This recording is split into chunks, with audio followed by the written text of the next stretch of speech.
Over 2,000 years ago, this stark, sprawling ruin was probably the most important center for learning in the world. Here, men first figured out the size of the world and the number of stars in the sky. There were laboratories, gardens, a medical school, and over 500,000 books. The ancient library in Alexandria, Egypt, educated some of the most brilliant minds ever known. These corridors may hold the secrets of centuries of knowledge. The seeds of our present-day culture were sown in these old gallery rooms in Alexandria. Perhaps the most surprising thing about the library at Alexandria is that it lasted for over 6 centuries, and yet this may be all that remains.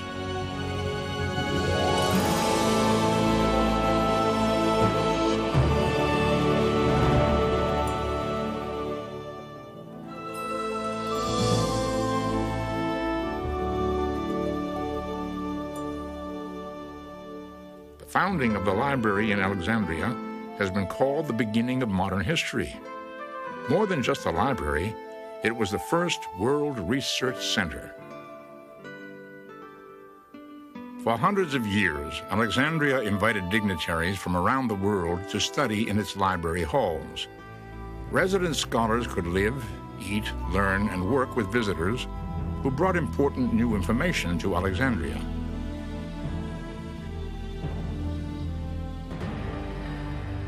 Apparently, all that is left of the legendary library is this modern excavation called the Serapeum, a secondary structure built when the original library began to overflow with books and people.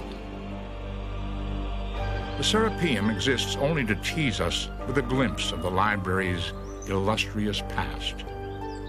The amazing thing about the library at Alexandria is that it was the most important place of learning in the ancient world. And we don't know where it was or where it is now. We don't know what it looked like. We don't know the details of what books did it have. We don't know everybody who was there.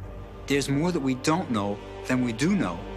Yet it was the most important event, perhaps, in the intellectual history of man.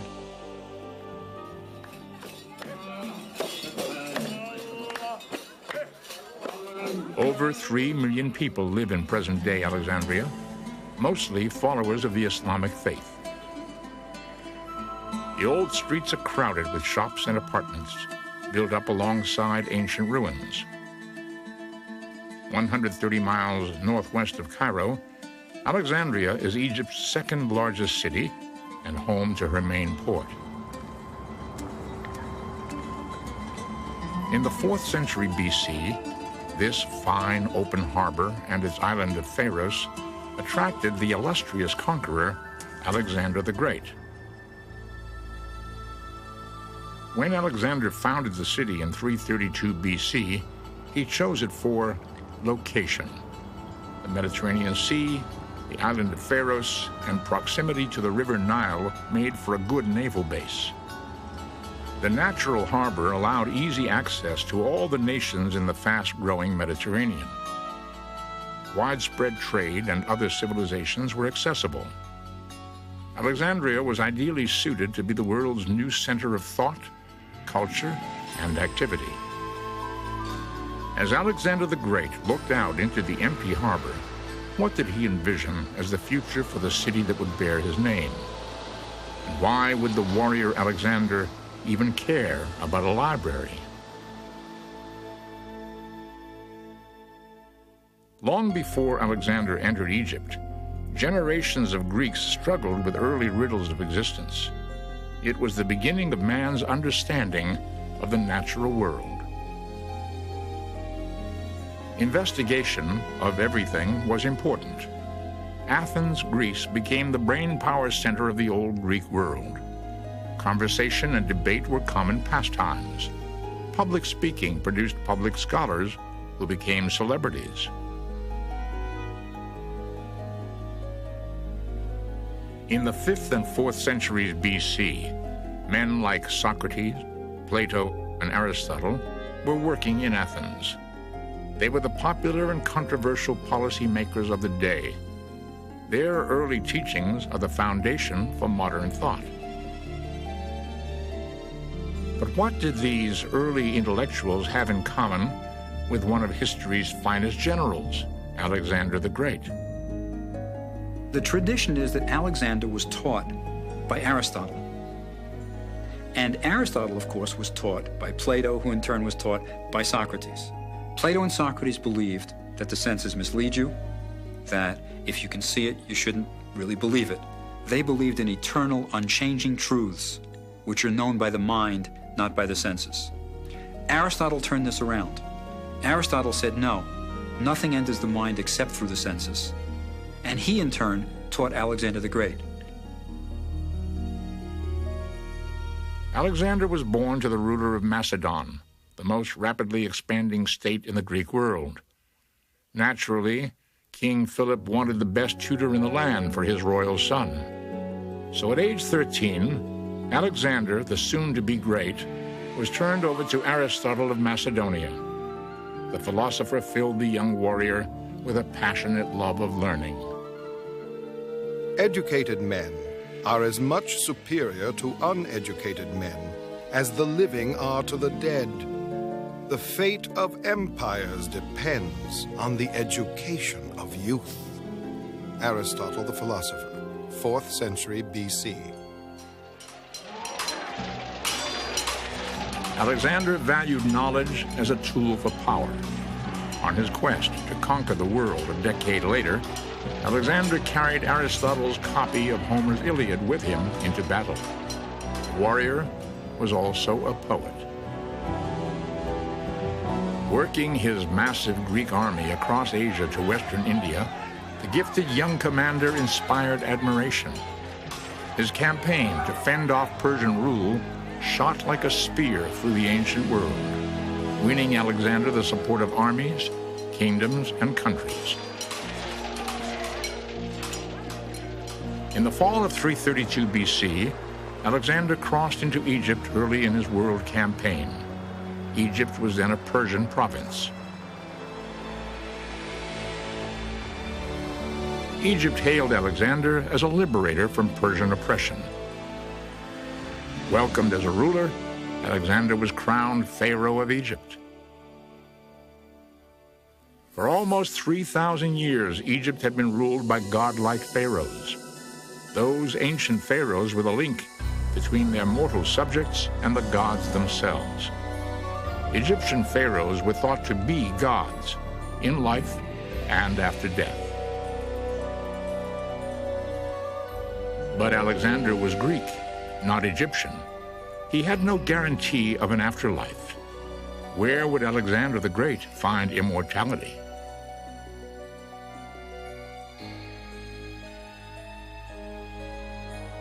Deep into the desert at Siwa, Alexander sought the oracle of the Hidden One, the great Egyptian god Amun. Legend says Alexander had a mysterious secret. Was he the offspring not of mortal King Philip, but son of the god Amun himself? He went to Siwa and asked the oracle of god Amun if this was true. And in a dream, he saw that the god Amun embraced his mother.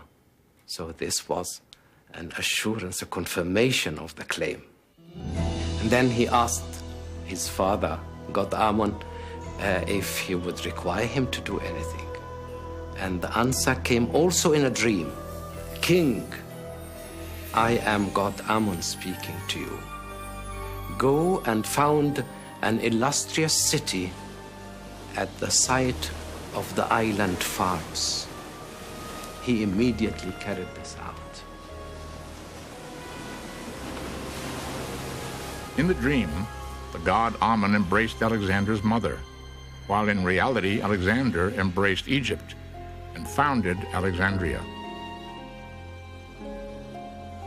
In 332 BC, he decreed his city would be the source of learning in the known world, a cultural magnet drawing on talent from afar. At the heart of the city would be a teaching institute on which other empires could be built, a warehouse of science and literature. The library would be a self-contained universe of mental stimulation,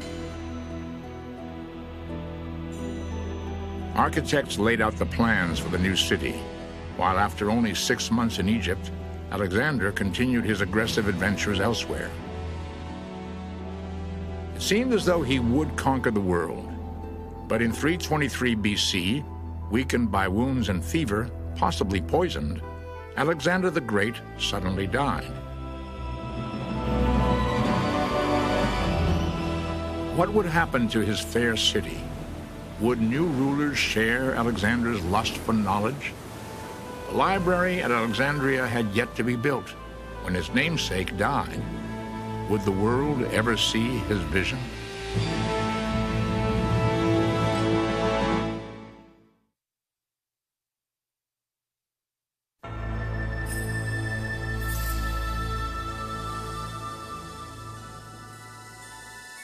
With the founding of Alexandria, a bright new period of Greek history began.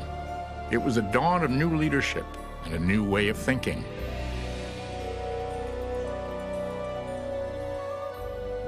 When Alexander the Great died, his Egyptian kingdom was taken over by Ptolemy, Alexander's most trusted general, who would build the library Alexander envisioned. Ptolemy I started a dynasty, a series of kings from the same family, who would rule Egypt for almost 300 years. Ptolemy I made Alexandria the capital of Egypt, but still, the city faced powerful competition from ruler generals of other countries. They competed with one another in power, in wealth, and grandeur. One field of competition was culture. And Ptolemy wanted his city not to be only a capital of a powerful country, but a center of enlightenment, of knowledge, and of learning. The original Alexandrian citizens were local Egyptians, the Macedonian Guard, a large Jewish community, and streams of Greek immigrants. Thanks to Ptolemy, Alexandria immediately began to attract influential scholars from around the Greek world. Ptolemy I was a man of iron will and intelligence. He surrounded himself with a circle of important men, advanced in the fields of literature, philosophy, and science. The architect Demetrius of Phaleron helped Ptolemy lay plans for the new center. Bricks, broken temples, and battered sphinxes lay atop the only surviving portion of the ancient institution. The Serapeum, or daughter library, is thought to have been built inland from the main library and museum. But where was the main part of the structure located? The Library of Alexandria now offers more questions than it does answers. One of the great mysteries of the Library of Alexandria is where was it? Nobody's sure where it was. We think it was by the water, and that's a good bet for where it is now, under the water. We also don't know what it looked like. There are no contemporary accounts that really give a description of what the library was like. So we really wonder, what did the thing look like? Did it have 2 stories? Did it have 3 stories? Was it dark? Was it well lit? There are a lot of things we don't know about the library. The main library was probably built close to the harbor, in the royal Greek section of Alexandria. It was thought to be in or near the palace called the Bruteion, or museum. Its research was royally funded. Many local scholars were on the king's payroll. The Ptolemies were understandably proud of their library. There was a strong sense of obligation on the part of the Ptolemies to foster learning, which is quite remarkable in a way. It always is. When their real concerns were with power, security of the dynasty, and the problems of Egypt, which are immense. One of the things Ptolemy did was collect books, a very Greek thing to do. Collect as many books as possible, and he did it with a vengeance. Visitors arrived with their versions of famous older literary texts. Sometimes agents were sent abroad to bring back new works. On occasion, manuscripts were donated. Even Aristotle's library was willed to the Library of Alexandria. We are told also that there was a law that any traveler who set sail into the harbor of Alexandria was searched for books. Not for drugs, but for books. And if a book was found, it was taken to the library. If there was no copy of it, it was confiscated and the traveler was compensated. So they did wonderful things in order to acquire books. But the normal method of acquiring books was, of course, by purchasing them.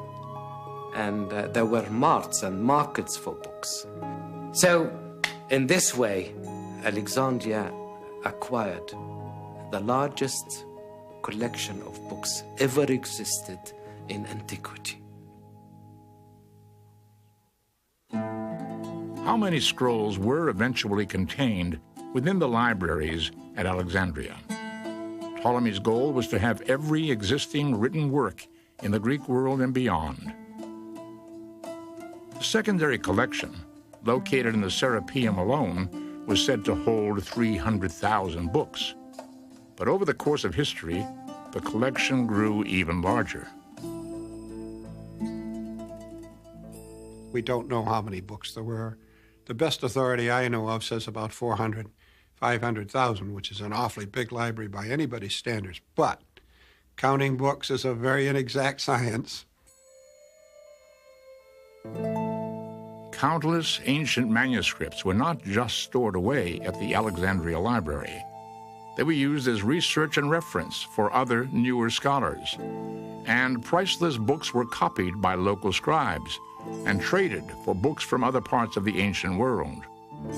Some of the most significant work in history could have been lost forever were it not for scrolls copied in Alexandria. The main significance of the library and the museum at Alexandria is that it did what a great library does. It disseminates knowledge. When you go in and take a book out of the library, you're performing one of the great basic cultural functions, and the library is doing its job. Each piece had to be cataloged, perhaps cross-referenced, and put away.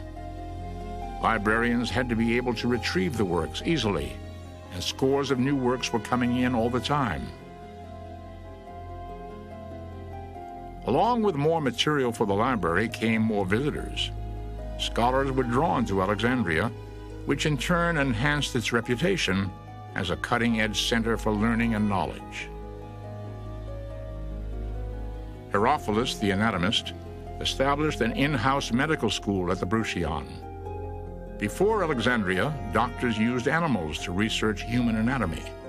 Long before anesthetized operations were performed, it was rumored that scientists in Alexandria operated directly on living men.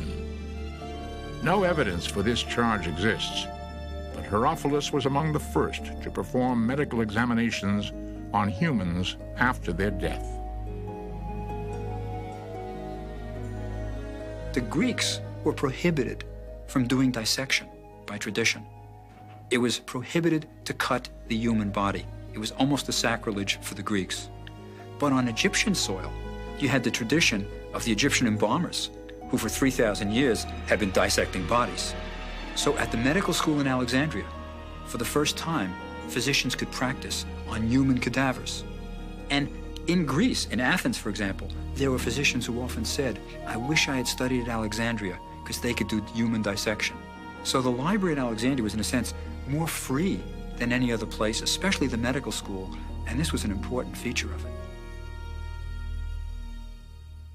Besides literature and medicine, the Alexandrian research under the Ptolemies favored mathematics. The founder of geometry lived in Alexandria. Euclid published a textbook that replaced all previous efforts, and he also opened a school. The geometry you studied in grade school is, of course, from the Alexandria Library. Euclid, who codified the results of the basic theorems that others had made. And you will still see in an ordinary, everyday paperback Introduction to Geometry, the name of one of the men who worked and studied at the library. Little is known personally about Euclid, but one legend remains. When Euclid showed his new work to King Ptolemy, the king asked if there was an easier way to do geometry. Euclid was said to reply, "There is no royal road."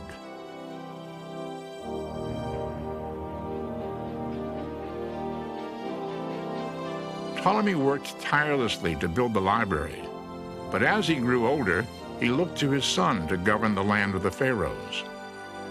And when Ptolemy died in 283 BC, Ptolemy II became the sole ruler of Egypt. The great Ptolemaic dynasty would continue almost 300 years until Cleopatra's death. How would the Ptolemies leave their mark on the Library of Alexandria?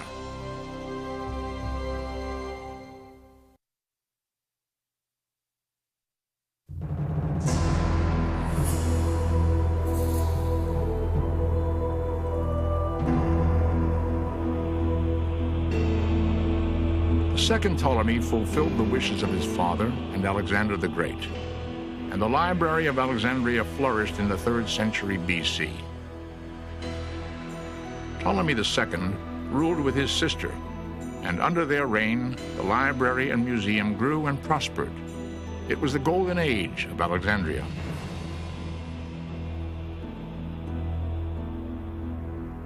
Besides expanding the library and museum, Ptolemy II built the last of the 7 wonders of the ancient world, a mammoth lighthouse on the island of Pharos.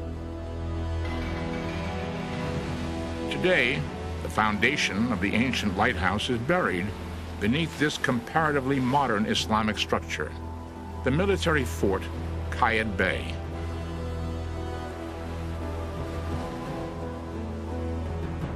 But in Ptolemaic times, travelers to Alexandria viewed the first architecturally designed lighthouse in history, a 3-tiered marvel of construction over 400 feet tall. It took vast amounts of fuel to fire up the lighthouse. The ancients may have burned animal dung to send a powerful beacon of welcome out to the world from Alexandria.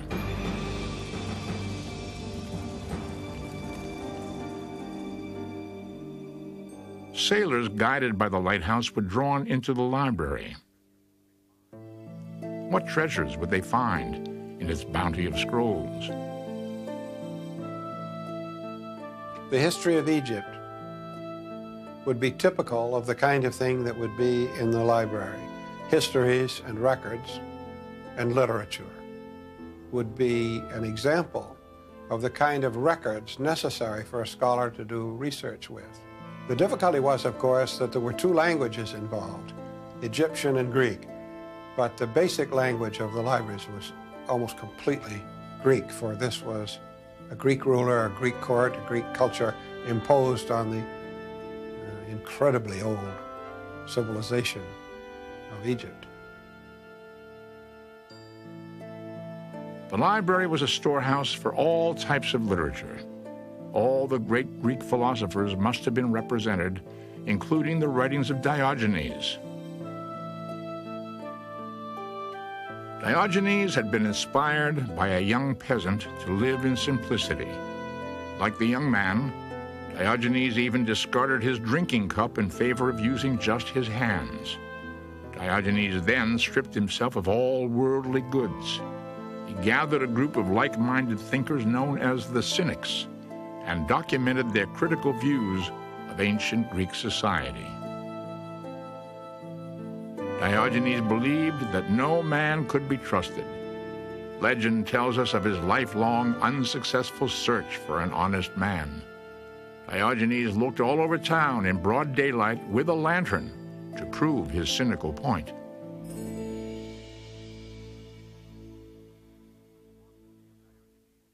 The philosophy of Diogenes the Cynic was but a fraction of the library's immense collection. The library in Alexandria was really unique in an important way. It was eclectic. They wanted everything. It wasn't just Greek culture that they were collecting. They wanted Babylonian texts, they wanted Turkish texts, they wanted everything they could get. They wanted the Hebrew Bible. Were parts of the Bible written at Alexandria?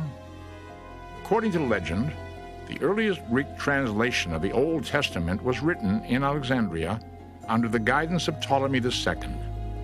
He is said to have requested 70 Jewish scholars to simultaneously translate and copy the Hebrew books of law. The text was in Hebrew, but in Alexandria there was a great and very large Jewish community.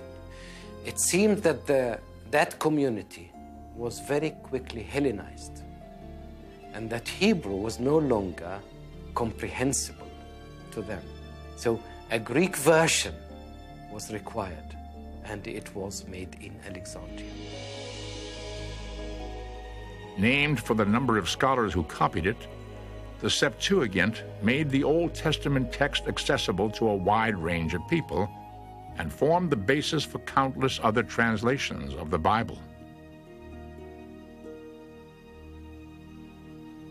The Bible and all of the books in those ancient times were written on papyrus scrolls.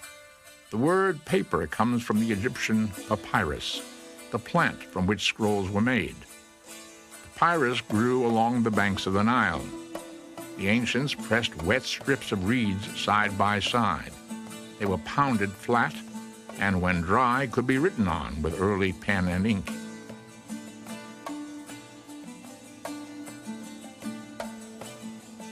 It took a long time for a scribe to finish a book, and I don't think they looked on labor, of course, the way we do. We would go crazy trying to copy another book in longhand on papyrus, but it was a famous profession, and some scribes rose to be important people.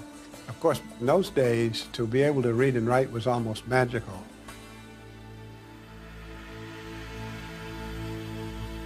Astrology and astronomy were popular sciences throughout the existence of the library in Alexandria.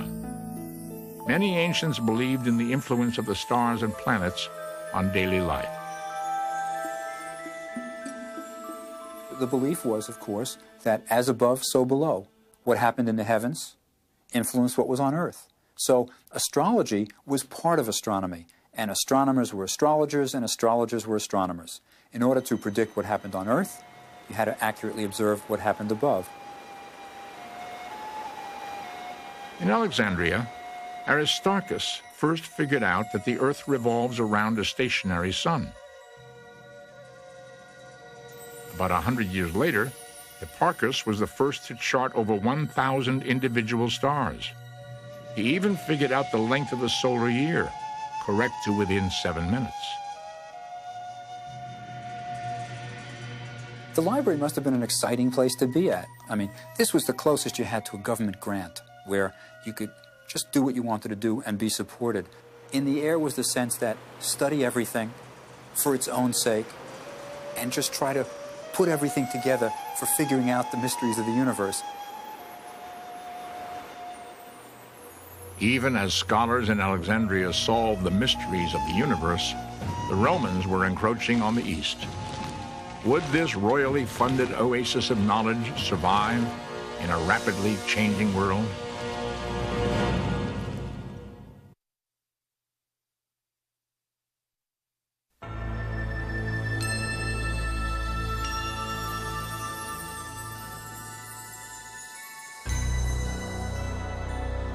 In Alexandria, another Ptolemy was crowned king of Egypt in 246 BC. Ptolemy III was a conqueror. He traveled the world and returned to Alexandria with priceless Egyptian treasures stolen by the Persians 300 years before. This act of restoration earned the third Ptolemy the title of benefactor. Under his reign, the tradition of learning thrived in Alexandria for another generation. About 235 BC, the honorable position of chief librarian was filled by Eratosthenes. In keeping with tradition, The influential scholar also served as tutor to the royal family. 40-year-old Eratosthenes was skilled in a variety of subjects, from poetry to science.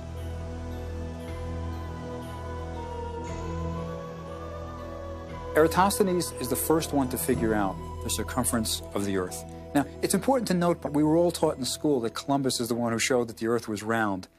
Educated Greeks knew that the Earth was round well before Columbus.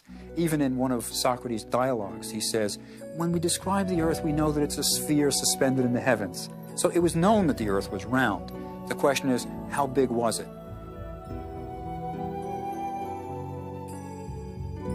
By observing shadows cast in Alexandria and in the south of Egypt at noon on the same day, and calculating the difference between the size of each shadow and the distance between the two ancient cities, Eratosthenes was able to figure out the circumference of the Earth. He said the Earth was 24,650 miles around. Amazingly, he was accurate to within roughly 200 miles.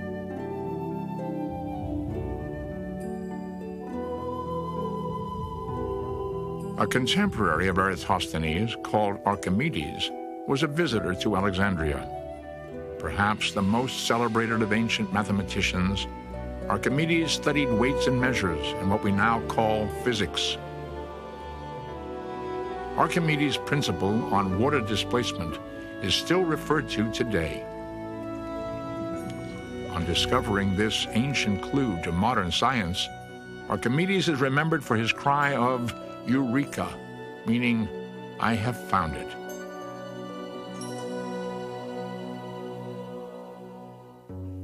On leaving Alexandria, Archimedes returned to his homeland in Syracuse, Sicily, to continue his studies and inventions. When Syracuse was conquered in 212 BC, Archimedes was killed by Roman soldiers. He was said to be in the midst of a math problem when he was taken away to die.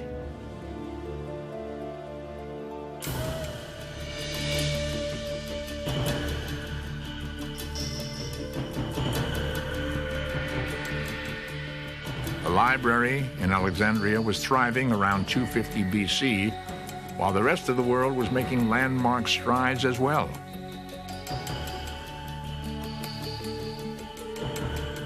In the mid-3rd century BC, the Mayan calendar was perfected in the Mexican region of Yucatan. While in Rome, the public witnessed the first competition of gladiators. And in Rhodes, another ancient wonder was built as construction was completed on the 100-foot statue, Colossus.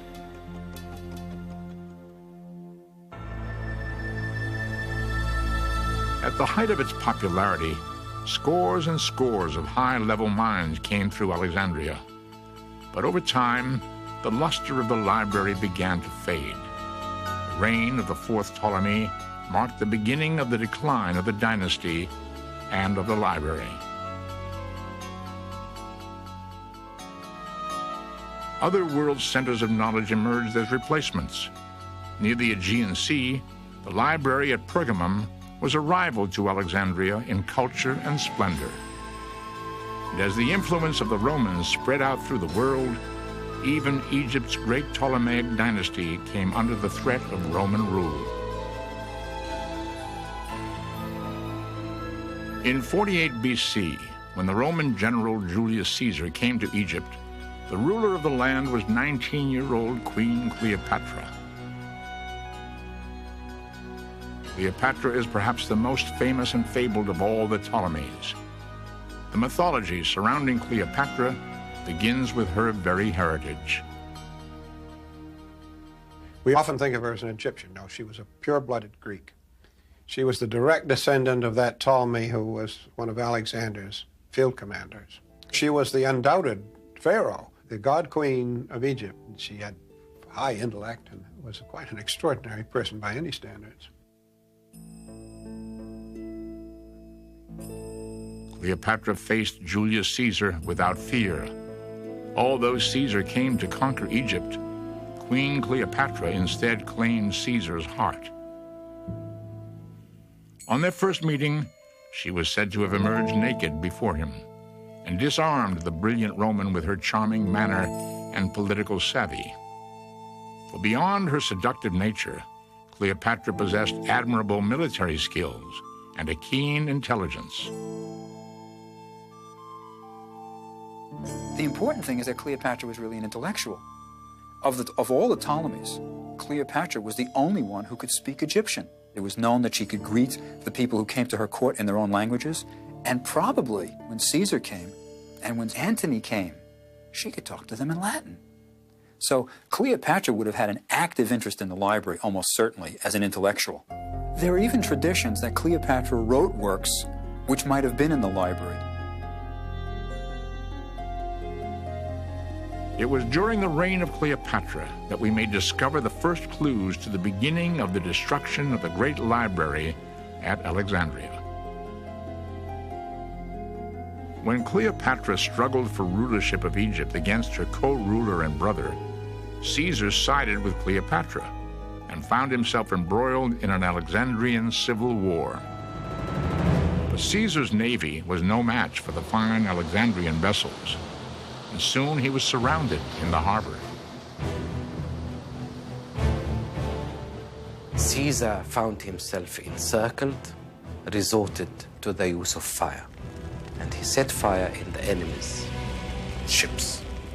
The fire destroyed ships at sea and in the docks. And here the account of Caesar himself stops. A century later, we have more details that the fire was not limited to the ships, but extended to the closer parts of the city, near to the harbor. And Plutarch, who knew Alexandria very well and who visited Alexandria, says that the fire extended from the docks to the great library of Alexandria. According to the ancient historian Plutarch, the library was accidentally destroyed by a fire which spread from the harbor. But some modern historians believe the fire destroyed warehouses containing only a portion of the Alexandrian scroll collection. Did the Library of Alexandria rise from the ashes to continue its tradition of teaching? After Caesar's death in 44 BC, his successor, Mark Antony, offered Queen Cleopatra thousands of books purchased from the rival library at Pergamum. This offering was perhaps made to replace the books burned by Caesar. Mark Antony, like Caesar before him, sided with Cleopatra against the opposition in Alexandria. But in 31 BC, the two were defeated at the sea battle of Actium. Mark Antony committed suicide, and his lover, Queen Cleopatra, soon followed suit. Legend tells us she placed a snake to her breast, and soon after being bitten by the asp, succumbed to its poison and died. More probably, Cleopatra drank a poison which killed her. But whatever the cause, the Ptolemaic dynasty, which had founded and funded the Library of Alexandria, ended with the death of Cleopatra in 30 BC. If civil war in Alexandria and the demise of a dynasty could not destroy the tremendous library, what could? With the end of Ptolemaic rule in 30 BC, Alexandria became the capital of a Roman province claimed by the grandnephew of Julius Caesar, Augustus Caesar, who was the first Roman emperor. By then, Alexandria was home to more than 300,000 people. The city itself enjoyed a resurgence of energy, which had been absent in the last half-century. But under Roman influence, the library did not flourish as it had in the past. The Romans had a different concept of learning than the Greeks. They weren't into it for its own intellectual enterprise for the sensuousness of just pure learning, of pure reason. So the Romans, when they come in, they love the trappings, they like being mummified, they love the idea of immortality, but supporting the library is another thing. But still, the Library of Alexandria continued to produce scholars bent on discovery. Claudius Ptolemy, a Roman of Greek descent, was born around the end of the 1st century AD. He was educated at the library and museum and published books on world geography and science. Using the work of Hipparchus before him, Claudius wrote volumes of works on astronomy and astrology. Claudius promoted the idea that the Earth was the center of the solar system. This became known as the Ptolemaic system of astronomy and was used up through the 16th century. I know that I am mortal and ephemeral, but when I scan the circling spirals of the stars, no longer do I touch Earth with my feet, but sit with Zeus himself and take my fill of the ambrosial food of the gods. Claudius Ptolemy.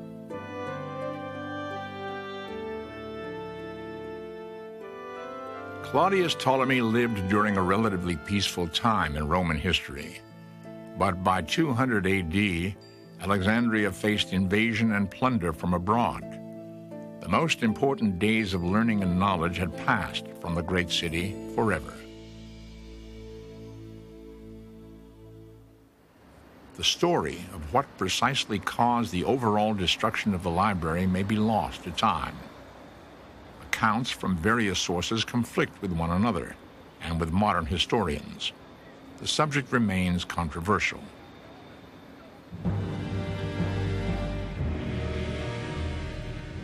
By 400 AD, paganism was outlawed, and Christianity prevailed as the official religion of the Roman Empire.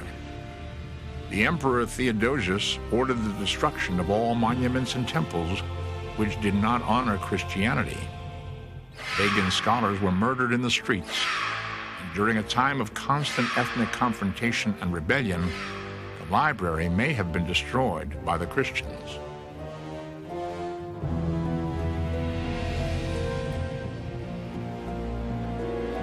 In 616, Alexandria was overtaken when the Persians conquered Egypt. That same century then brought Arab conquest of the land of the pharaohs, and with it, the Islamic religion of Muhammad. Was this the point in history the library was finally destroyed? I think most people today who studied the problem would say that the real destruction came when the great Muslim army crossed the Delta, took and sacked the city. Alexandria surrendered to the Arabs, who decreed that if the library's contents contradicted the Islamic faith, the book should be destroyed. And if they supported the Islamic faith, the books were unnecessary and should be destroyed. Either way, legend tells us that the Arab rulers ordered all of the books in the Alexandrian collection to be burned.